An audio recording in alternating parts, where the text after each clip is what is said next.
Alright, this is my second attempt at this. Having troubles connecting before, but here you have the box I said I've ran into the console. Little Wi-Fi bit, high performance. So this is all hooked up, all reading and stuff. Cable that runs to the fuse box, just more behind the fuse box, because I've actually pulled out the OBD2 connections, only a couple of clips, and just pushed it through the back and ran the cables. It's pretty cool. The iPod dock that I've basically made but not finished, it needs some sanding and shaping really. A little remote port of course. But this is the Dash Command app. You go into dashboards, it shows you all your data you need to know really, or you want to know.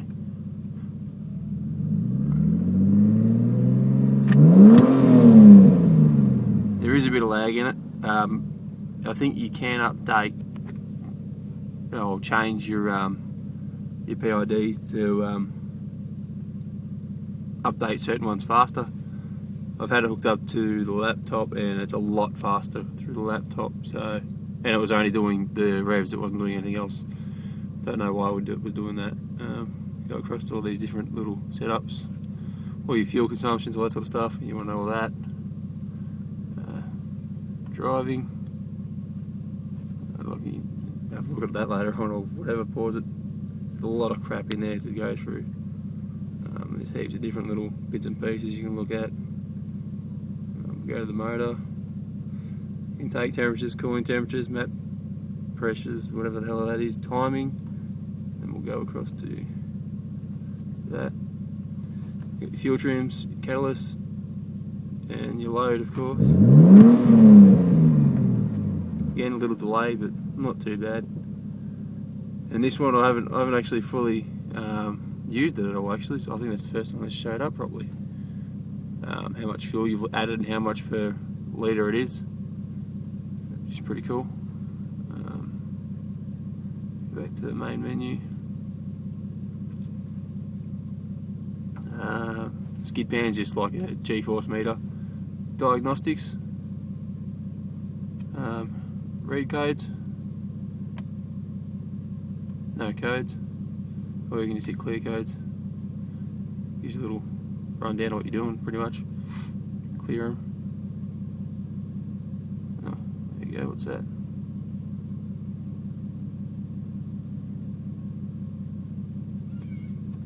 Okay, whatever that is. Year in kilometre. Racetrack, this is a pretty cool little function, never used it before. Uses GPS, so you can set up like basically a track via GPS and do lap times. But like I said, I've never used it, don't know how good it works or anything like that. Can't be too good because that says I've driven through a fence. Okay. Cross. And yeah, your vehicle manager. I've entered a few details of my car in. I don't know, like, all these different things you put in, of course, that make it a lot better. You go into your settings, you can go into dashboards. These are ones that I've downloaded, such as this one. I'm going to try and update it so this responds quickly. But yeah, go back into dashboards. Now boost gauge. But it is there's a lot of lagging on this at the moment. Don't know how to. I haven't looked into it too much into how to actually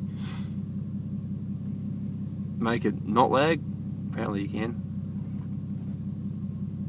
But yeah, that's that. And that's on the iPod dock, which is actually charging at the moment. And I think should play me music.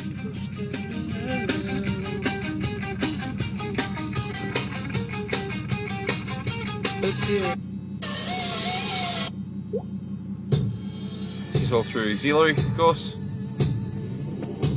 Also got the switch here. Made it away. with the screen. So can't really, there's nothing on there at the moment because I'm waiting for a converter box to convert my PlayStation from PAL to NTSC so I can run that on there. Turn that off.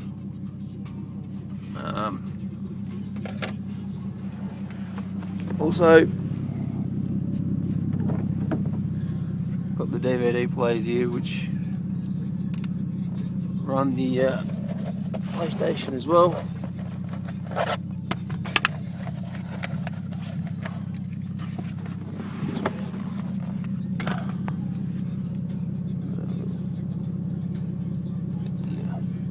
These are getting upgraded because the resolution is not high enough to run the PlayStation.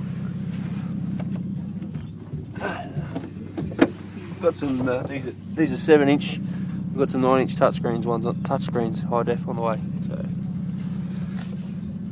of course, sub.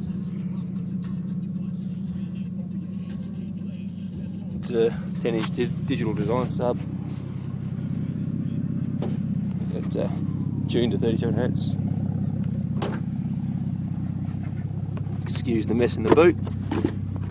Yeah.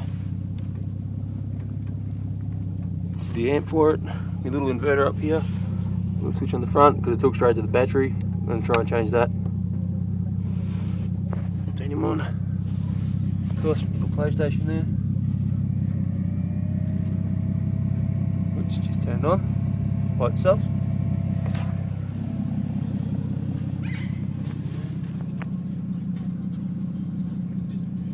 PlayStation on the screen, pretty easy. Other one works the same. Just cheap Chinese ones. Nothing flash, but do the job. Which also runs through Wi-Fi on your phone if you know how to use your hotspot function or whatever it's called, personal hotspot. Now, because I've got the PlayStation, the boot, I wanted to be able to run the sound, so I bought off eBay a switch box, where the old auxiliary plug is. I've mounted the switch right down underneath there, so switch it from the PlayStation to back to the iPod. So yeah, that's basically everything I've done.